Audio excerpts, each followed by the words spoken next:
The Cardinals get Nolan Arenado. They take on a boatload of money.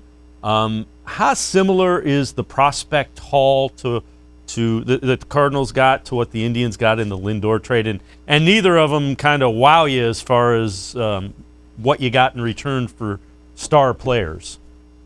Right. Yeah, I would say, probably Cleveland's return was maybe stronger just because it does have more major league commodities, like known commodities. Prospects are prospects, and we don't know how that will rate. But in terms of how those prospects are rated, these were mid-tier type guys in the Cardinals system. Granted, that's a system that typically turns out more talent than is advertised. Those guys outperform expectations. Now they're going to a new organization, the Rockies. But the bottom line in all of this is that when you're moving a lot of money in this environment right now, it's hard to get quality return back. That's why Cleveland attached Carlos Carrasco to Francisco Lindor in that trade. Lindor was only, under control for one more season at north of $20 million.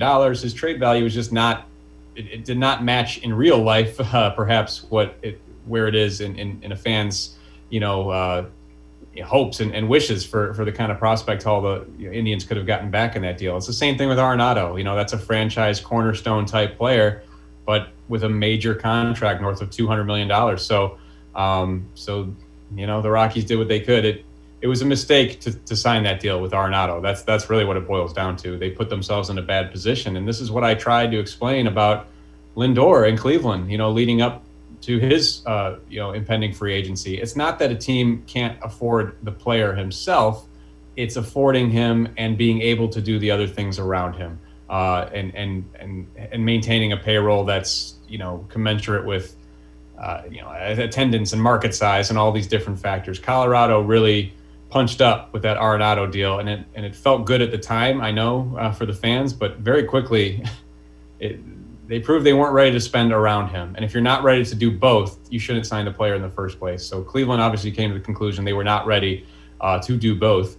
And we can argue about whether or not they should have, but that's the decision they made, and better to make that decision and trade the player and recoup some assets back than to, go through this painful process that the Rockies just went through with Arenado, where he was frustrated with them and maybe them with him too. And, it ended like this in a pretty painful trade for Rockies fans.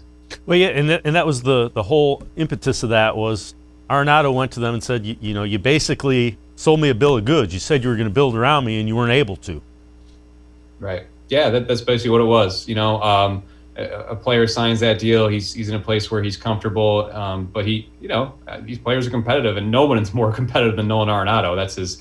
That's his game. That's what makes him great. And it was just a bad position to be in. And then, frankly, it got worse in 2020 because he played through some pain with his shoulder. He did not have a very strong season, albeit a shortened season. And so that just hurt his value all the more. So I think with both of these trades, with Lindor and Arenado, you look at them and you go, that's it.